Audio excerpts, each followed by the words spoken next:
Your Hindi teacher. सो आज हम पढ़ेंगे हिंदी में चैप्टर नंबर 6, वो एक प्रसंग कथा है। सो चैप्टर नंबर 6 क्या है? एक प्रसंग कथा है। उसका नाम क्या है? सुबह। क्या नाम है? सुबह। सुबह यानी कि मॉर्निंग, सवेरा हिंदी में बोल सकते हो आप उसको। सुबह यानी किसके बारे में हम पढ़ेंगे? ये कोई प्रसंग, प्रसंग यानी कोई बनाव बना हुआ है, उसके बारे में हम आपको डिटेल में यहाँ पे बताएंगे। सो आपको अगर पूछा जाए कि सुबह क्या है, तो सुबह एक प्रसंग कथा है जो आपका चैप्टर नंबर 6 है। ओके, सो इस प्रसंग कथा में क्या है उसके बारे में मैं आपको अभी पढ़ के लाइन टू लाइन समझा रही हूँ। ओके, पोलियो की बीमारी से बच्चे विकलांग हो जाते हैं। आपने सुना होगा कि कई बच्चे बेचारे जो चल नहीं सकते, लंगड़ा के चलते हैं, तो उनको वो क्या कहा जाता है? विकलांग कहा जाता है। बच्चों को इस बीमारी से बचाने के लिए उन्हें पोलियो की दवा पिलाई जाती है। अगर ये बीमारी ना लानी हो तो उसके लिए क्या होता है? जब छोटे बच्चे होते हैं, मतलब आप जब छोटे थे तब आपको भी पोलियो की दवा जरूर पिलाई होगी, ताकि आपको कोई बॉडी में प्रॉब्लम ना हो और उसका आपका कोई भी अंग विकलांग ना बने। इस सच्ची घटना में पोलियो विकलांग बालिका रेशमा अपनी सूझबूझ और साहस से काम लेती है। ये प्रसंग कथा में क्या है? एक लड़की है जिसको पोलियो हुआ है और वो अपनी सूझबूझ यानी कि समझदारी से और साहस यानी हिम्मत से काम लेती है। उसकी शारीरिक कमी इसके इरादों में कभी बाधा नहीं बनी। यानी अगर आपके पास कोई कमी है तो उसको अपनी कमजोरी कभी नहीं बनानी है, उसका यूज करके आपको और पावरफुल बनना है। वह जिंदा दिली एवं परिश्रम से अपना जीवन कैसे जी रही है, इसका निरूपण इस घटना में किया गया है।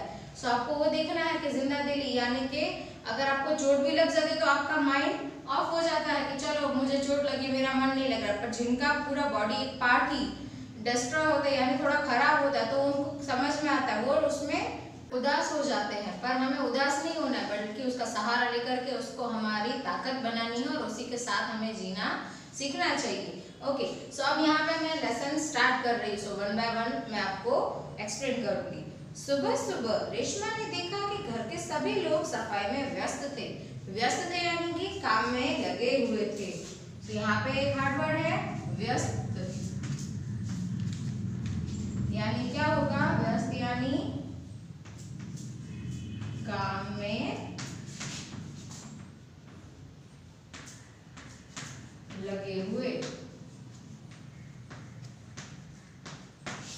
ओके, सो सुबह सुबह सारे आपको घर पे भी आपने देखा होगा कि आपके घर पे सारे लोग मॉर्निंग में कितने भागम भाग में रहते हैं, राइट? कोई सामान झाड़ रहा है तो कोई मकड़ी के जाले उतार रहा है। रेशमा ने सोचा जरूर आज कोई खास बात है।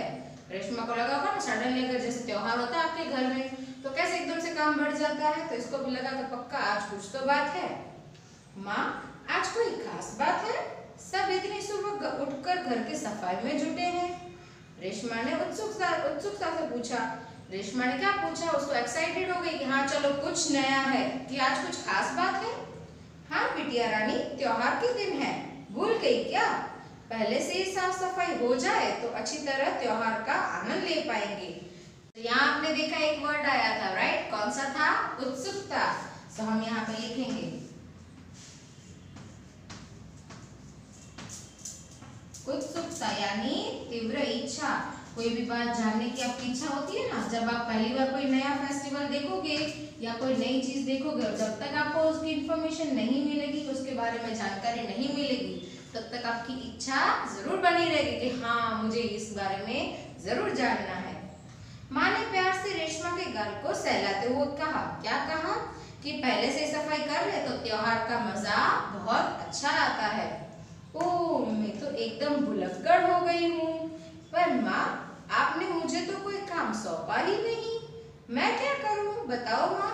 तो इतने में रेशमा को क्या हुआ कि मुझे तो कोई काम बताया ही नहीं, पूरे घर का काम तो मम्मी खुद से ही कर रही है। अच्छा चलो पहले नहा धोकर तैयार हो जाओ। मॉर्निंग में उठ के सबसे पहले आप क्या करते हो? यस, नहाते हो, राइट? फिर बताऊंगी, बहुत से काम है, मैं भी आपकी मदद करना चाहती हूँ, माँ ने कहा। क्या कहा माँ ने? कि हाँ पहले उठ करके नहा लो, उसके बाद मैं आपको काम बताऊंगी। मम्मी को भी तो चाहिए होती है ना हेल्प। रेशमा ने रुआंसे स्वर में कहा।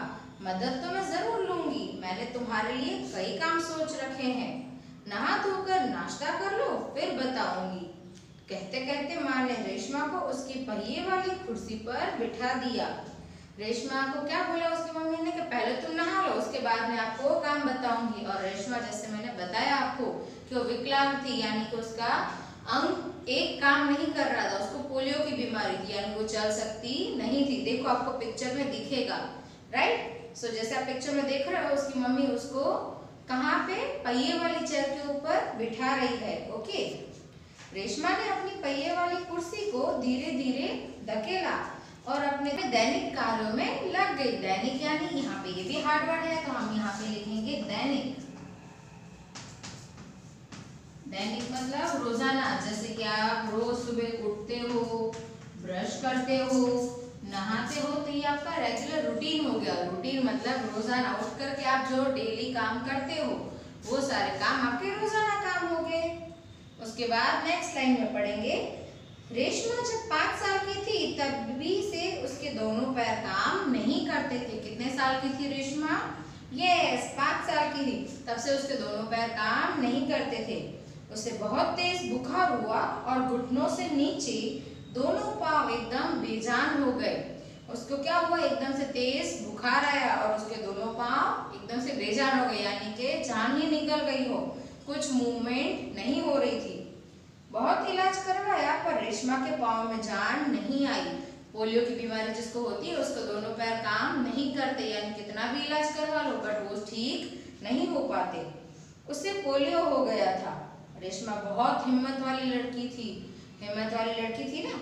शुरू में जरूर दूसरों की सहायता लेनी पड़ी। जैसे अगर आपको पता चलता है कि आपको चोट लगी है तो 2-3 दिन आप किसी की हेल्प लेते हो, पर अगर वो चोट परमानेंट हो जाती है या कोई अंग आपका ऐसे खराब हो जाता है तो आप क्या करते हो? उसके साथ जीना सीख जाते हो, हिम्मत के साथ। तो जैसे रेशमा उसके साथ जी रही है, परंतु अब 11 साल की उम्र में वह अपने सारे काम स्वयं करती है। स्वयं मतलब खुद ही। स्वयं यानी आप जो अपने हिसाब से काम करते हो, जैसे आप अपना होमवर्क आई होप खुद ही करते होंगे, स्वयं करते हैं ना। तो स्वयं यानी खुद, खुद से। ओके, सो उसके बाद नेक्स्ट लाइन पढ़ेंगे, वह अपने परिवार पर अपने काम के लिए निर्भर नहीं रहना चाहती। यानी जो भी आत्मनिर्भर हम बोलते हैं, आत्मनिर्भर यानी खुद के ऊपर निर्भर रहना, अपना हर काम हमें अपने आप ही करना है। So now turn the page, next page पे पहुंचे। परिवार के सभी सदस्य, पिताजी, छोटा भाई गोलू, दादी जी, दादाजी, सभी उससे बहुत प्यार करते थे। घर के सदस्य यानी फैमिली मेंबर्स हम बोल सकते हैं। तो ये जो सारे सदस्य कौन कौन है उसके घर में? पिताजी है, छोटा भाई है, क्या नाम है छोटे भाई का? गोलू। दादी जी, दादाजी, सब उससे बहुत प्यार करते थे। वह सबकी आंखों का तारा है। आंखों का तारा होना यानी ये एक मुहावरा है। क्या है? आंखों का तारा होना यानी मुहावरा है, यानी कि बहुत प्यारा होना। आई होप आप भी अपने घर के आंखों के तारे होंगे। तो यहाँ पे मैं लिख रही हूँ आंखों का तारा।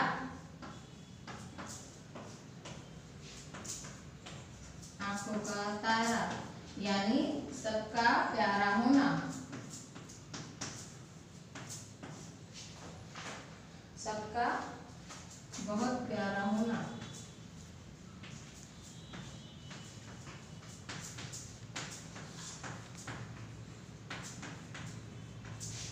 ओके, सो नेक्स्ट पढ़ेंगे, माँ ने रसोई घर में सारे बर्तन, डिब्बे, बोतलें नीचे उतारकर साफ कर दिए थे। मम्मी ने क्या किया था? जैसे मम्मी किचन की सफाई करती है यानी रसोई घर की, तो क्या किया? सारे डब्बे, बॉटल जो कुछ भी होगा उतार करके एक बार वॉश करती है।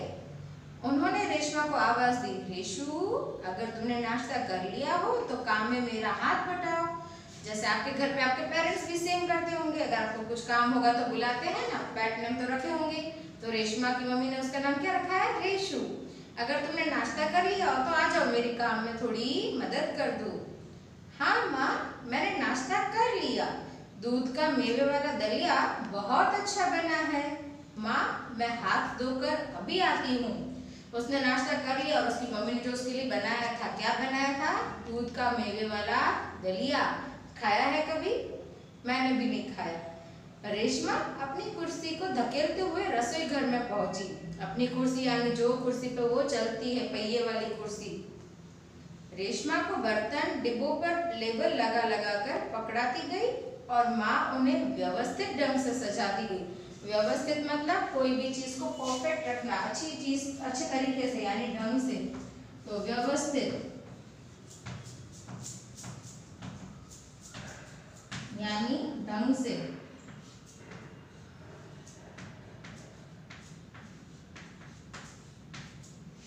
व्यवस्थित यानी ढंग से। रसोई घर फिर से चमचमाने लगा। जब मम्मी ने पूरा घर, ये बॉटल डब्बे ये सब उतार करके उसको अच्छे से क्लीन किया, लेबल लगाकर वापस किचन में रख दिया, तो किचन कैसा हो गया यानी रसोई घर कैसा हो गया? चमचमाने लगा। पिताजी दफ्तर चले गए। माँ को लड्डू बनाने के लिए कुछ जरूरी सामान चाहिए था। पापा ऑफिस चले गए और मम्मी को क्या बनाना था? लड्डू बनाना था। गोलू तो बहुत छोटा है। दादाजी बहुत बुजुर्ग है। बुजुर्ग मतलब बड़े बूढ़े। आपके घर पे भी होंगे ना बुजुर्ग।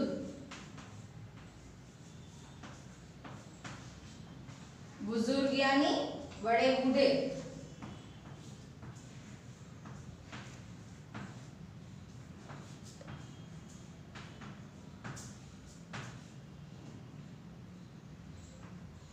बुजुर्ग यानी बड़े बूढ़े। अब सामान लाए कौन? माँ परेशान थी। अब जैसे कि छोटा बच्चा है और उसका भाई, तो वो छोटा है, वो सामान ला नहीं सकता। पापा ऑफिस चले गए और दादा दादी क्या हैं? बुजुर्ग है यानी वो तो बूढ़े हैं। तो अब मम्मी परेशान थी कि बाहर से सामान लाएगा कौन? तो रेशमा ने कहा सामान मैं ले आऊंगी। देखो उसमें कितनी हिम्मत है। सो रेशमा ने क्या बोला कि सामान की लिस्ट दे दो और थैला दे दो। सो अब मैं यहाँ पे इतनी स्टोरी रखती हूँ। इसके आगे की स्टोरी हम हमारे नेक्स्ट वीडियो में देखेंगे। टिल दैट आपको सोचना है क्या रेशमा मार्केट जाएगी? जाएगी तो वो कैसे जाएगी? और पहली बात, उसकी मम्मी उसको जाने देगी कि नहीं मार्केट में? ये सारी चीजें आप सोचोगे और फिर बताना मुझे, ओके? और जितनी स्टोरी आज हमने रीड की है उतनी की उतनी आप घर पे फिर से रीड करोगे और उसको समझने की कोशिश करना। प्लस आपको ये हार्ड वर्ड्स अपनी नोटबुक में जरूर लिखने हैं, ठीक है? ये सारे हार्ड वर्ड्स में एक बार आपको फिर से पढ़ के समझा देती हूँ, ओके? सो पहला था व्यस्त। व्यस्त यानी काम में लगे होना। इंग्लिश में बोल सकते हो उसको हम बिजी। उत्सुकता। उत्सुकता यानी तीव्र इच्छा। कोई भी बात जानने के लिए आप बहुत एक्साइटेड होते हो। जैसे अभी गणेश चतुर्थी गए रिसेंट, ओके? सब सारे एक्साइटेड थे फॉर गणेशा कि हमारे घर आएंगे, हम उनकी आरती करेंगे। अंडरस्टूड? उसके बाद दैनिक। दैनिक यानी रोजाना। आप मॉर्निंग उठते हो, सोते हो, आपकी रोजिंदी जो क्रिया आप करते हो वो दैनिक क्रिया। बुजुर्ग, आपके घर में दादा दादी या बड़े लोग नाना नानी रहते होंगे तो वो क्या होते हैं? बूढ़े यानी बड़े बूढ़े। उनको क्या कहते हैं? बुजुर्ग। उसके बाद है स्वयं। स्वयं यानी खुद से, आत्मनिर्भर, खुद का काम खुद करना चाहिए। देन आंखों का तारा, ये एक मुहावरा है। आंखों का तारा यानी सबका बहुत प्यारा होना, जैसे कि आप सब अपने घर पे हो ही, राइट? लास्ट है व्यवस्थित यानी कि ढंग से। अगर आप कोई भी काम करते हो उसको व्यवस्थित करना चाहिए। फिर चाहे वो अपना उठना बैठना हो, चलना हो, बोलना हो या कुछ लिखने करने का काम हो, अगर कोई भी काम ढंग से यानी व्यवस्थित तरीके से किया जाए तो बहुत अच्छा लगता है। सो आई होप कि आपको आज का जो स्टोरी यानी कि आज की जो प्रसंग कथा थी मैंने आपको समझाई, वो आपको समझ में आई होगी। स्टिल अभी वो हाफ है, बाकी की हाफ हम हमारे नेक्स्ट वीडियो में देखेंगे, okay? So till that take care, stay at home, stay safe, bye.